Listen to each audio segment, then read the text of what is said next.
bienvenue dans ce nouvel épisode de mon podcast Plume m'ancrer et à m'inspirer. Aujourd'hui, on va parler d'un phénomène que tu connais sûrement déjà, le BookTok et le Bookstagram.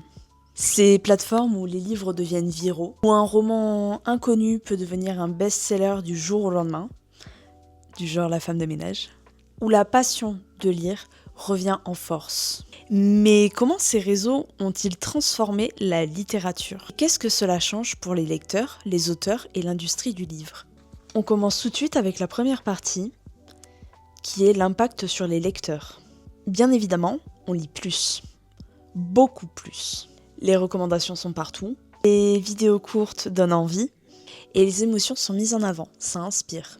Bien évidemment aussi, on lit différemment. On choisit un livre pour une trope, une vibe, ou une émotion. On choisit un livre pour une trope, une vibe ou une émotion. Comme Enemies to Lovers, Grumpy, Sunshine, livre Cozy Mystery. Un peu de tout, fantasy. Un lecteur d'aujourd'hui lit autant par ambiance que par intrigue. Enfin maintenant, c'est une communauté universelle. La lecture ne se fait plus seule, ce n'est plus un acte solitaire. Tu lis, mais tu en parles aussi. Tu réagis, tu pleures avec des inconnus. Et c'est beau, c'est un lien qui se crée. Ensuite, voyons voir l'impact sur les auteurs. Les auteurs ne sont plus invisibles. Hourra ! Hourra ! Genre juste, trop bien. Je dis pas ça parce que je suis autrice, parce que je suis aussi une lectrice, mais je trouve ça génial que les auteurs soient enfin mis en avant et qu'ils puissent enfin faire reconnaître leur métier. Ils montrent leurs coulisses, ils partagent leurs doutes, ils lisent des extraits, et quel bonheur! Il y a eu une explosion de l'auto-édition ces dernières années, donc avec BOD, KDP, et beaucoup d'auteurs indépendants se font connaître grâce à une seule vidéo virale. Il y a aussi une relation lecteur-auteur directe. Plus besoin d'attendre un salon du livre, le lecteur peut directement contacter l'auteur. S'il a envie de répondre, mais logiquement oui, puisque les livres sont aussi faits pour créer du lien.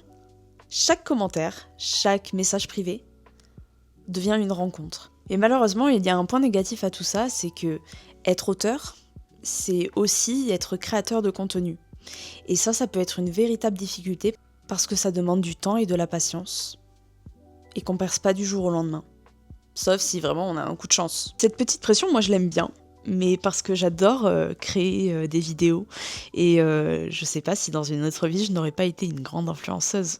MDR, je plaisante. Et enfin, nous allons voir l'impact sur l'industrie du livre. Les librairies s'adaptent. On voit partout phénomène TikTok, plus de 3 millions de lectures sur Wattpad. Et ça marche. Les couvertures changent. Elles sont plus minimalistes, plus couleur pastel, avec des titres beaucoup plus percutants. Et les éditeurs suivent les tendances actuelles.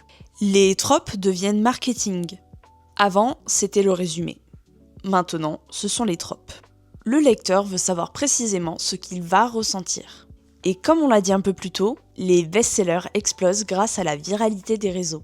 Un roman oublié peut devenir numéro 1 juste parce qu'une personne a pleuré en le lisant et s'est filmée en le lisant. C'est la magie, ou peut-être la folie, du BookTok et du Bookstagram. Conclusion, quoi qu'on en pense, le BookTok et le Bookstagram ont ramené des millions de personnes vers la lecture et vers les livres. Et ça, c'est magnifique. Merci d'avoir écouté cet épisode, et n'hésite pas à partager en commentaire ton dernier coup de cœur viral. Bye!